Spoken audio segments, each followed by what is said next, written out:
What is up, you guys? Let's get into last night's Friday Night Smackdown. We begin the show with quite the awkward promo.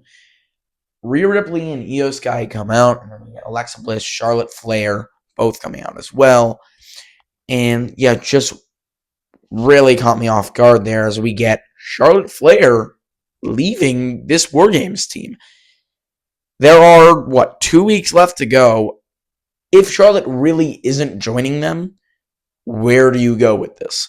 I mean, it was really left kind of confusing because they didn't end up picking another member later in the night, which leads me to believe they're going to end up getting Charlotte to rejoin them.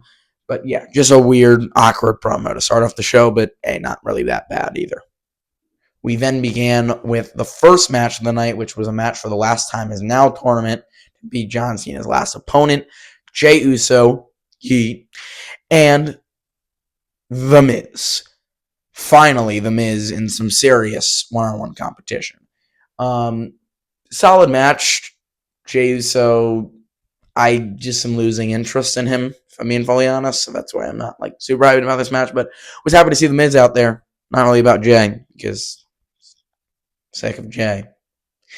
Yeah, I'm really just not digging Jey lately, but still, it's cool.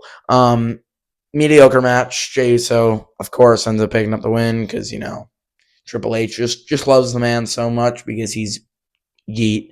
And sells a lot of merch. Next match. The open challenge for Ilya Dragunov's United States title continues. We have Ilya Dragunov backstage segment with Tommaso Ciampa. And we're about to get this match another week in a row. But instead, Ilya calls it off and chooses his opponent this time as Axiom.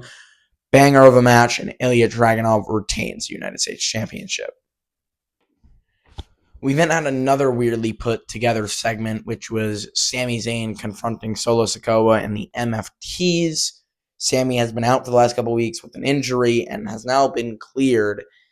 And we then have the MFTs about to attack Sami. Then Motor City Machine Guns, Rey Fenix, and Shinsuke Nakamura all come out, all of which are kind of victims of the MFT.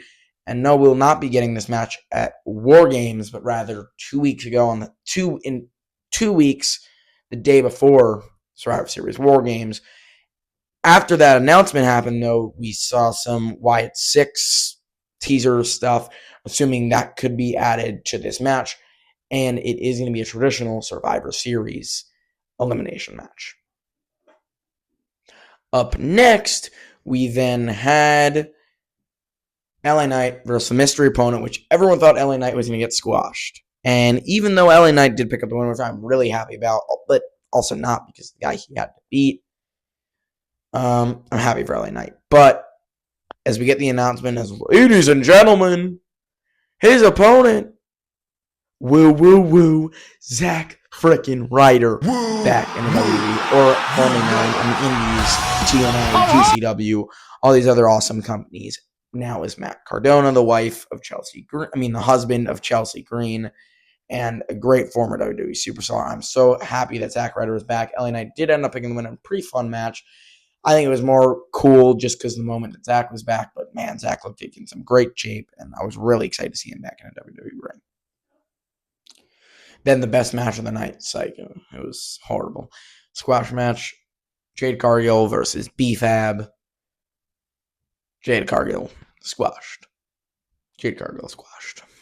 Let's get this SmackDown Women's Division a little bit better, please. And lastly, our main event for the WWE Undisputed World Heavyweight Championship.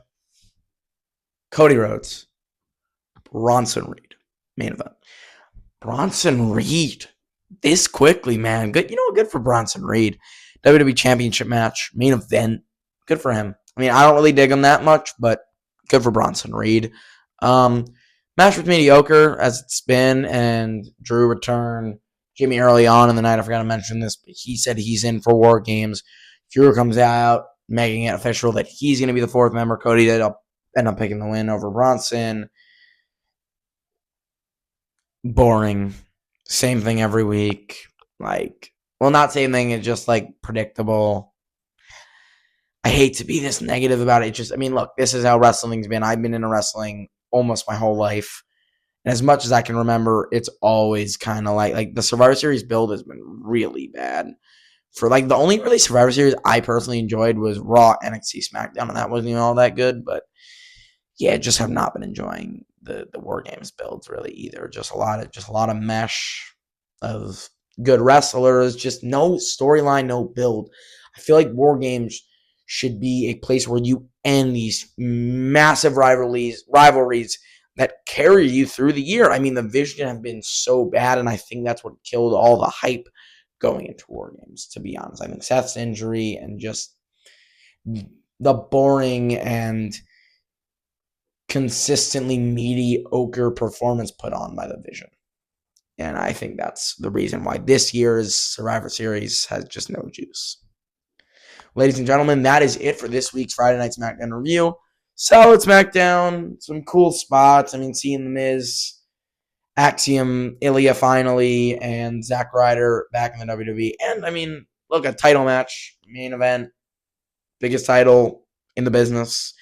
But yeah, just a very average, mediocre Friday Night SmackDown in Albany, New York.